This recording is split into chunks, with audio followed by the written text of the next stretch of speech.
Hey everybody, welcome back. Today we're going to clean up my mess from yesterday and move forward on a couple of topics, so this is gonna be fun. To start with, where things fell apart yesterday was we were working on a reaction that looked like this. So we start with the malonic ester, First thing we do is we react this with ethoxide. Second thing we do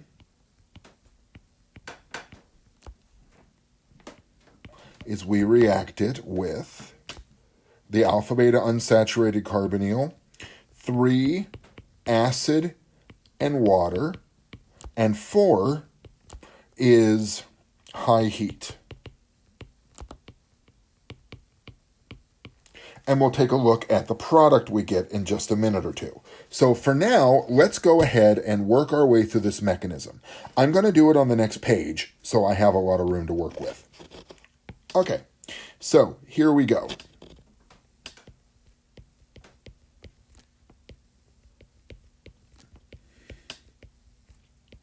First thing that happens is the diethyl malonate, this ester, gets deprotonated by the ethoxide. And as we all know, I've got this weird fetish for enolates.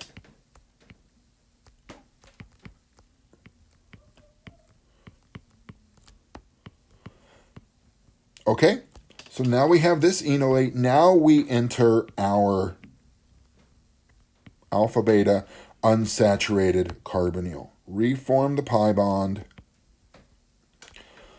That carbon attacks the beta carbon, which breaks the carbon-carbon pi bond, which now forms a new pi bond, and simultaneously breaking open the carbon-oxygen pi bond, all in the house that Jack built. So we get this.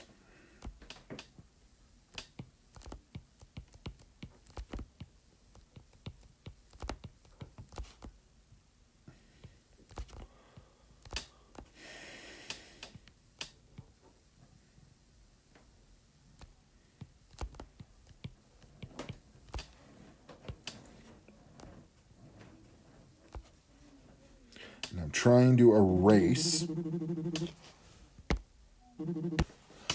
All right, sorry, I got a phone call. So now we're at this point. We add the trace acid.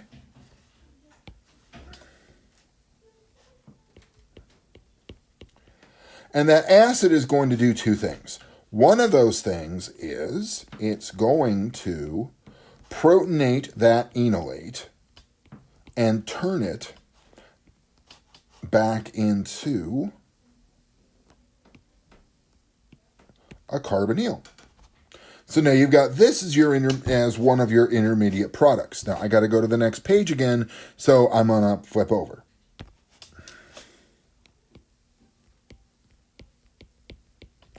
So as you'll remember, we were here.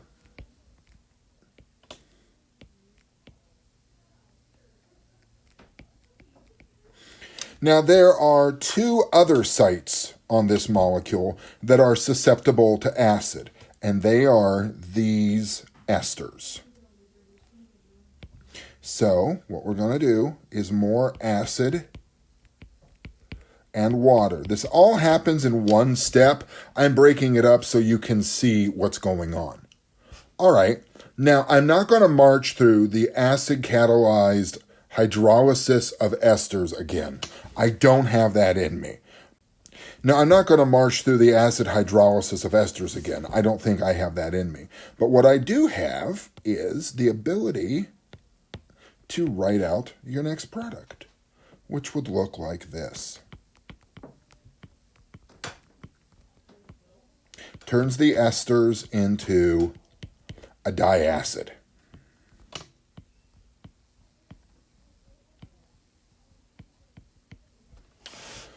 All right, so there's our product now. And the clue that this should have happened is the next step, which says high heat.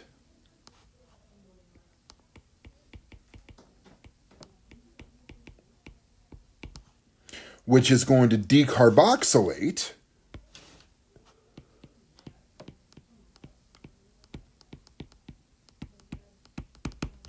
the diacid. So our final product would look like this.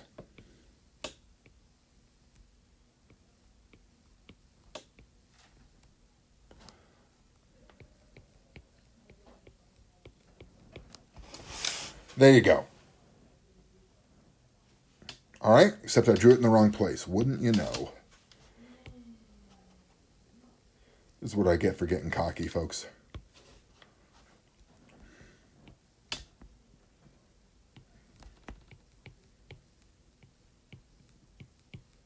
There we go.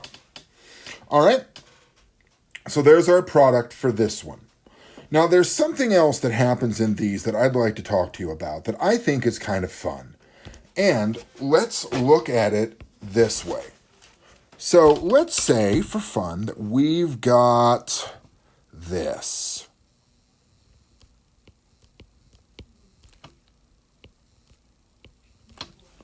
All right.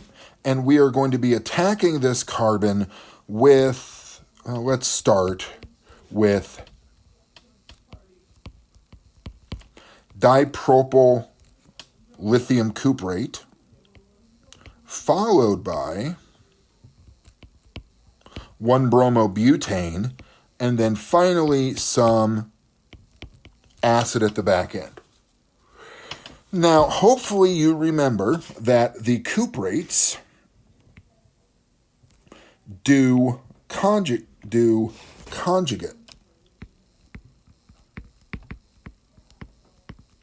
addition, meaning it's going to go to the beta carbon. So the first thing, and I haven't taught you a mechanism for that, and therefore I'm not going to expect you to remember it. This reacts with the dipropyl cuprate, and you get this.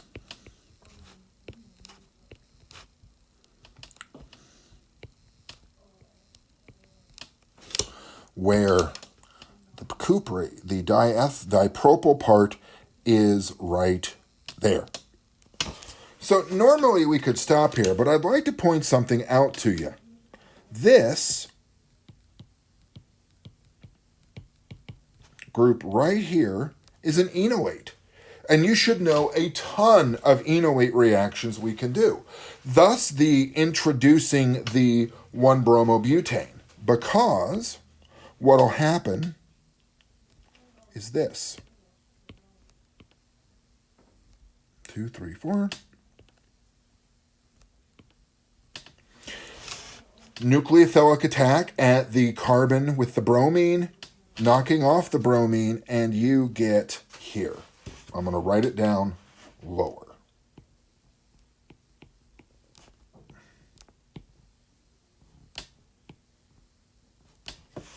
And there's your product. So when you do these conjugate additions,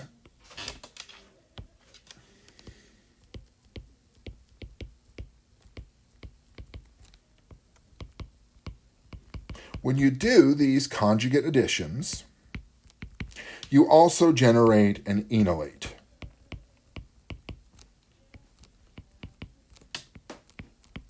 In the second step. And once you do, then, keep you in suspense. Once you do, then that enolate can do anything an enolate can do. All right, so there we go. Now, I have something I would like to give you as a problem to work on.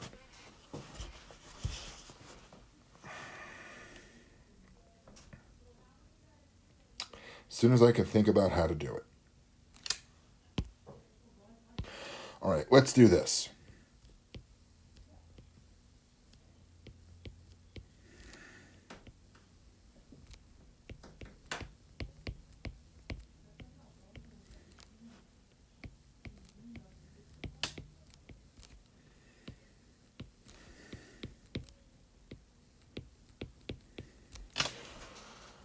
Take cyclohexanone, react it with LDA, that alpha-beta unsaturated ketone, and follow it up with acid. Then, once you get that product, which is going to go inside the box here, I want you to react this with KOH and some heat. Not high heat. This doesn't have to be crazy high like a decarboxylation. This just needs to give it some warmth. All right? So I will talk to you in the next video about how we make that.